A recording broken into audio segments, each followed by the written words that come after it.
ನಮಸ್ತೆ ನನ್ನ ಎಲ್ಲ ಆತ್ಮೀಯ ರೈತ ಬಾಂಧವರೇ. ನಾನು ನಿಮ್ಮ ಕಾರ್ತಿಕ್ ಚಿತ್ರದುರ್ಗ. ಮೊದಲನೇದಾಗಿ ನನ್ನ ಚಾನಲ್ ಯಾರ್ಯಾರು ನೋಡ್ತಾ ಇದ್ದೀರೋ ದಯವಿಟ್ಟು ಎಲ್ಲ ಸಬ್ಸ್ಕ್ರೈಬ್ ಮಾಡ್ಕೊಂಡು ನೋಡಿ ಅಂತ ಹೇಳ್ತಾ ಬನ್ನಿ. ನಾನಿವತ್ತು ಸೆಂಟೆಲ್ಲೋ ಹೂವಿನ ತೋಟದಲ್ಲಿ ಇದ್ದೀನಿ. ಇವತ್ತು ಸೆಂಟೆಲ್ಲೋ ಹೂವಿನ ಆರೈಕೆಯ ಬಗ್ಗೆ ನಾನು ಮಾಹಿತಿಯನ್ನು ಕೊಡ್ತಾ ಇದ್ದೀನಿ. ಏಕೆ ಅಂದರೆ ಶ್ರಾವಣ ಪ್ರಾರಂಭ ಆಗಿದೆ. ಈ ದಿನಗಳಲ್ಲಿ ಹೂವಿನ ಬೆಲೆ ತುಂಬ ಏರಿಕೆ ಆಗುತ್ತೆ ಸ್ನೇಹಿತರೆ. ಈ ಹಂತದಲ್ಲಿ ನಾವು ಯಾವ ರೀತಿ ನಮ್ಮ ಹೂವಿನ ತೋಟಗಳನ್ನು ಆರೈಕೆ ಮಾಡಬೇಕು ಅನ್ನೋದು ತುಂಬ ಪ್ರಾಮುಖ್ಯತೆ ವಹಿಸುತ್ತೆ. ನೋಡಿ, ಈ ರೀತಿ ಯಾವುದೇ ರೀತಿ ಕಳೆ ಇರಬಾರ್ದು, ಕಳೆ ಮುಕ್ತವಾಗಿರಬೇಕು ನಿಮ್ಮ ಹೂವಿನ ತೋಟ. ಈ ರೀತಿ ಇಟ್ಕೊಂಡಾಗ ನಿಮ್ಮ ತೋಟ ಅಚ್ಚುಕಟ್ಟಾದ ಉತ್ತಮ ಗುಣಮಟ್ಟದ ಹೂವನ್ನು ಬರೋದಕ್ಕೆ ಸಾಧ್ಯ ಆಗುತ್ತೆ ಸ್ನೇಹಿತರೆ. ಅದಾದ ಮೇಲೆ ನಾವು ಅವಶ್ಯಕತೆಗೆ ತಕ್ಕಷ್ಟು ಮಳೆ ಬರ್ತಾ ಇದೆ, ಸ್ವಲ್ಪ ಕಡಿಮೆ ಇರೋ ಮಳೆ ಆದಾಗ ಅವಶ್ಯಕತೆಗೆ ತಕ್ಕಷ್ಟು ನೀರಿನ ಪೂರೈಕೆಯನ್ನು ಖಂಡಿತವಾಗಿಯೂ ಮಾಡಬೇಕಾಗಿರುತ್ತೆ. ಹೆಚ್ಚು ಆಗಬಾರ್ದು, ಕಡಿಮೆ ಆಗಬಾರ್ದು. ಅವಶ್ಯಕತೆಗೆ ತಕ್ಕಷ್ಟು ನೀರಿನ ಪೂರೈಕೆಯನ್ನು ತಾವುಗಳು ಮಾಡಬೇಕಾಗಿರುತ್ತೆ. ಮುಖ್ಯವಾಗಿ ನೋಡಿ, ನಾವು ಮಗ್ಗಿನ ತಲೆ ಮೇಲೆ ಗೊಬ್ಬರದ ಪೂರೈಕೆಯನ್ನು ಉತ್ತಮ ಗುಣಮಟ್ಟದಲ್ಲಿ ನಾವು ಡ್ರಿಪ್ ಮುಖಾಂತರ ಕೊಡಬೇಕಾಗುತ್ತೆ. ಹೂವು ಬರುತ್ತೆ ಬಿಡು, ಮಗ್ಗಾಗಿದೆ ಅನ್ನೋ ಒಂದು ನೆಗ್ಲಿಜೆನ್ಸಿ ಬೇಡ.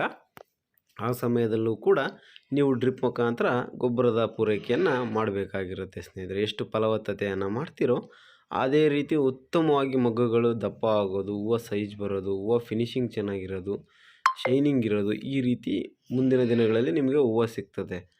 ಅದಲ್ಲದೆ ಹೂವನ್ನು ಕಟಾಪು ಮಾಡ್ತೀರಾ ಅಂದ್ಕೊಳ್ಳಿ, ಇಲ್ಲಿ ಕಟಾಪು ಮಾಡ್ತಿದ್ದಾರಲ್ಲ, ಆ ರೀತಿ ನೀವು ಕಟಾಪು ಮಾಡಿದಾಗ ಅವತ್ತೇ ಔಷಧಿಯನ್ನು ಸಿಂಪಡಿಸ್ಬೇಕಾಗಿರುತ್ತೆ. ನೀವು ಅವತ್ತೇ ಔಷಧಿಯನ್ನು ಸಿಂಪಡಿಸೋರ ಲಾಭಗಳು ಏನಪ್ಪ ಅಂದರೆ, ರೋಗ ಬೇಗ ಕಂಟ್ರೋಲಿಗೆ ಬರುತ್ತೆ, ಹುಳುಗಳು ಆಗೋದಿಲ್ಲ, ಹೂವು ಕಡಿಯೋದಿಲ್ಲ, ಹೂವು ತುಂಬ ಕ್ವಾಂಟಿಟಿ ನಿಮಗೆ ಮುಂದಿನ ದಿನಗಳಲ್ಲಿ ಸಿಗುತ್ತೆ.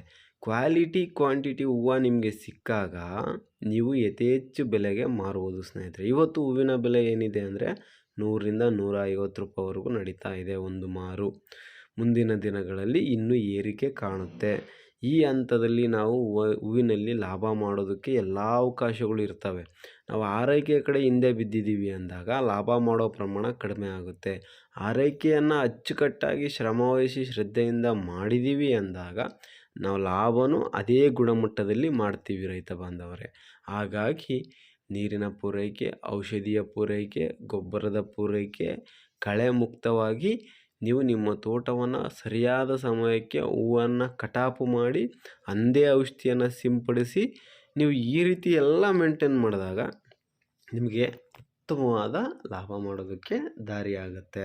ನೋಡಿ, ಹೂವಿನ ಕೃಷಿಕರು ಹೂವು ಎಷ್ಟು ಚೆನ್ನಾಗಿ ಬೆಳಿತೀರಾ, ಎಷ್ಟು ಪ್ರಮಾಣದಲ್ಲಿ ಬೆಳಿತೀರಾ ಅನ್ನೋದ್ರ ಜೊತೆಗೆ ನೀವು ಮಾರ್ಕೆಟಿಂಗ್ ಸ್ಕಿಲ್ಲನ್ನು ಕೂಡ ಕಲ್ತ್ಕೋಬೇಕಾಗಿರುತ್ತೆ.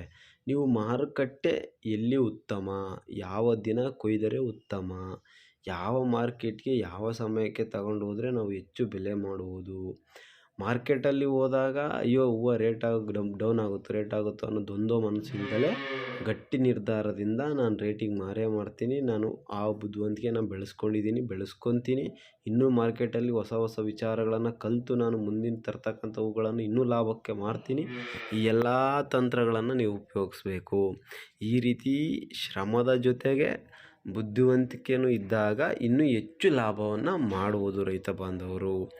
ಈ ಎಲ್ಲ ವಿಚಾರಗಳನ್ನು ಸೂಕ್ಷ್ಮವಾಗಿ ಗಮನದಲ್ಲಿಟ್ಟುಕೊಂಡು ಹೂವಿನ ಕೃಷಿಕರು ಈಗ ನಾಟಿ ಮಾಡಿರ್ತಕ್ಕಂಥವರಾಗಿರ್ಬೋದು, ಈಗ ಹೂವು ಮೊಗ್ಗೊಡಿತಕ್ಕಂಥವರಾಗಿರ್ಬೋದು, ಹೂವು ಬಂದಿರತಕ್ಕಂಥವರಾಗಿರ್ಬೋದು, ಹೂವಿನ ಕೃಷಿಯಲ್ಲಿ ಆರೈಕೆಯನ್ನು ನೀವು ಎಷ್ಟು ಚೆನ್ನಾಗಿ ಮಾಡ್ತೀರೋ ಅಷ್ಟು ಪ್ರಮಾಣದಲ್ಲಿ ಗುಣಮಟ್ಟದಲ್ಲಿ ಲಾಭವನ್ನು ಮಾಡ್ಬೋದು.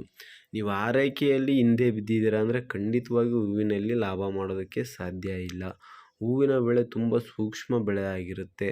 ಆಯಾ ದಿನಕ್ಕೆ ಆಯಾ ಕೆಲಸವನ್ನು ಮಾಡಿದಾಗ ಮಾತ್ರ ನಮಗೆ ಉತ್ತಮವಾದ ರಿಸಲ್ಟ್ ಬರೋದಕ್ಕೆ ಸಾಧ್ಯ ಆಗುತ್ತೆ ಸ್ನೇಹಿತರೆ. ಹಾಗಾಗಿ ಯಾವುದೇ ಒಬ್ಬ ರೈತ ಕೂಡ ತಮ್ಮ ತೋಟಗಳನ್ನು ಏನು ಕೊರತೆ ಕಾಣ್ತಾ ಇದೆ, ಏನು ಪೂರೈಕೆ ಮಾಡಬೇಕು, ಯಾವ ಟೈಮಿಗೆ ಕೆಲಸ ಮಾಡಬೇಕು, ಪ್ರತಿಯೊಂದನ್ನು ಅಪ್ಡೇಟ್ ಮಾಡ್ಕೊತ ನಿಮ್ಮ ಹೂವಿನ ತೋಟವನ್ನು ಅಭಿವೃದ್ಧಿ ಪಡಿಸ್ಕೊತ ಹೋಗಬೇಕು ಸ್ನೇಹಿತರೆ. ಇದು 3-4 ತಿಂಗಳಿಗೆ ನಿಮಗೆ ಹೂವು ಬಂದು ಬೇಗ ದುಡ್ಡು ಮಾಡ್ತಕ್ಕಂಥ ಒಂದು ಮಾರ್ಗ ಆಗಿದೆ. ಇಲ್ಲಿ ನೀವು ಎಷ್ಟು ಇನ್ವಾಲ್ವ್ಮೆಂಟ್ ತೋರಿಸ್ತೀರೋ ಅಷ್ಟು ಪ್ರಮಾಣದಲ್ಲಿ ನಿಮಗೆ ಲಾಭ ಬರುತ್ತೆ. ನಿಮ್ಮ ಇನ್ವಾಲ್ವ್ಮೆಂಟ್ ಕಡಿಮೆ ಇದ್ದಾಗ ನಿಮ್ಮ ಲಾಭದ ಪ್ರಮಾಣವೂ ಕಡಿಮೆ ಆಗುತ್ತೆ ಸ್ನೇಹಿತರೆ.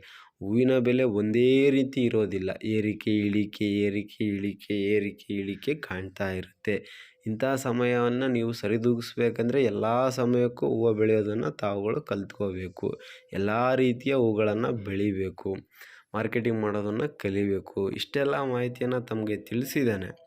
ನಾನು ನಿಮ್ಮ ಕಾರ್ತಿಕ್ ಚಿತ್ರದುರ್ಗ. ನನ್ನ ಮಾಹಿತಿ ನಿಮಗೆ ಸರಿ ಅನಿಸಿದರೆ ಖಂಡಿತವಾಗಿಯೂ ನನ್ನ ಚಾನಲ್ ಸಬ್ಸ್ಕ್ರೈಬ್ ಮಾಡಿ ಅಂತ ಹೇಳ್ತಾ ಧನ್ಯವಾದಗಳು. ಹರೇ ಕೃಷ್ಣ.